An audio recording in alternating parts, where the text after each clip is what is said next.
এই যে এই অনুপ্রবেশকারীদের দেখাচ্ছি আমরা, এই অনুপ্রবেশকারীদের আপনি কি করেই বা দোষ দেবেন বলুন তো? যেখানে রাজ্যের মন্ত্রী, সাংসদ তারা বলছেন যে না, যদি কেউ কর্মসূত্রে সীমান্ত পেরিয়ে আসে তাহলে সেটা দোষের কোথায়? একেবারে অনুপ্রবেশে উস্কানি দিচ্ছেন রাজ্যের মন্ত্রী, পরিবহন মন্ত্রী, তিনি কথা বলছেন। আবার তাকে সংবাদ দিচ্ছেন কে? তৃণমূলের শ্রীরামপুরের সাংসদ কল্যাণ বন্দ্যোপাধ্যায়। তারা এটাও বলছেন যে এসআইআর নিয়ে নাকি শুভেন্দু অধিকারী এইসব অনুপ্রবেশ নিয়ে নাকি বাড়াবাড়ি করছেন, শুধু রাজনীতি করছেন। তারা যাই বলুন, বিজেপির তরফ থেকে শ্রমিক ভট্টাচার্য তাদের জবাব দিতেও ছাড়েননি।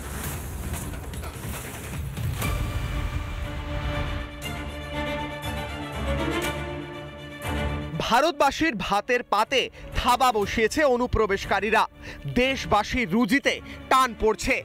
এর মধ্যে নাকি অস্বাভাবিক কিছুই নেই, এমনই দাবি রাজ্যের পরিবহন মন্ত্রীর।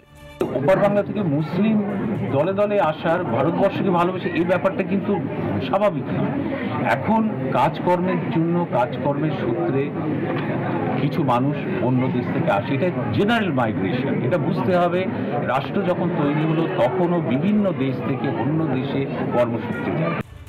অনুপ্রবেশের পর অনেকেই ভোটার তালিকায় জায়গা করে নিয়েছেন, তাদের তাড়াতেই ভোটার তালিকা সংশোধন করছে নির্বাচন কমিশন। এই নিয়ে তীব্র আপত্তি তৃণমূলের, তারা নিশানা করেছে বিজেপিকে।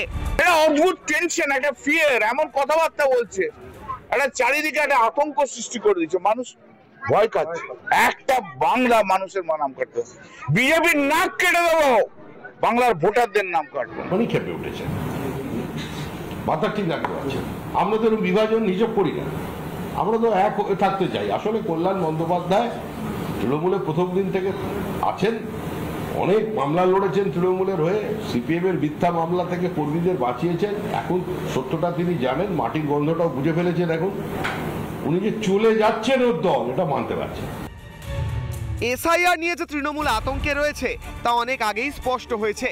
এরই মাঝে অনুপ্রবেশকারীদের বাঁচাতে মরিয়া চেষ্টা চালাচ্ছে, যা খুব স্পষ্ট করেই বুঝিয়ে দিয়েছেন রাজ্যের পরিবহন মন্ত্রী স্নেহাশিস চক্রবর্তী। ভারতবর্ষ থেকে দুবাইয়ে কাজ করছে, সিঙ্গাপুরে আছে, আমেরিকায় আছে, লন্ডনে আছে, আবার ভারতবর্ষে অন্য দেশ থেকে প্রচুর মানুষ কর্মসূত্রে আসে। এরকম কিছু মানুষ এখানে আসে আবার চলে যায়।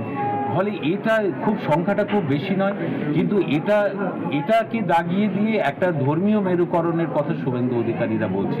আসলে বিষয়টা কিন্তু ওটা নয়। আরে মন্ত্রী মশাই, ভারতীয়রা কেউ অবৈধভাবে গিয়ে দুবাই, সিঙ্গাপুর বা আমেরিকায় নেই, কেউ অনুপ্রবেশকারী নয়। ভারত থেকে তো অনুপ্রবেশকারীদের তাড়ানোর কথা হচ্ছে, এতে আপনাদের কেন আপত্তি? নাকি আপনারাই অনুপ্রবেশে মদদ দিচ্ছেন? মন্ত্রী মশাই কি তাহলে ষড়যন্ত্রী মশাই? করবে তো, ভোট ব্যাংক তো, উনি জাঙ্গিপাড়া থেকে যেতেন, তো ওই স্পেশাল ভোট ব্যাংক ওনার সঙ্গে না থাকলে উনি তো জিততে পারবেন না। আপনি নিশ্চিন্ত থাকুন, একটা লোকের নাম রাখতে দেব না আমরা, বাংলাদেশি মুসলিম অবৈধ অনুপ্রবেশকারী।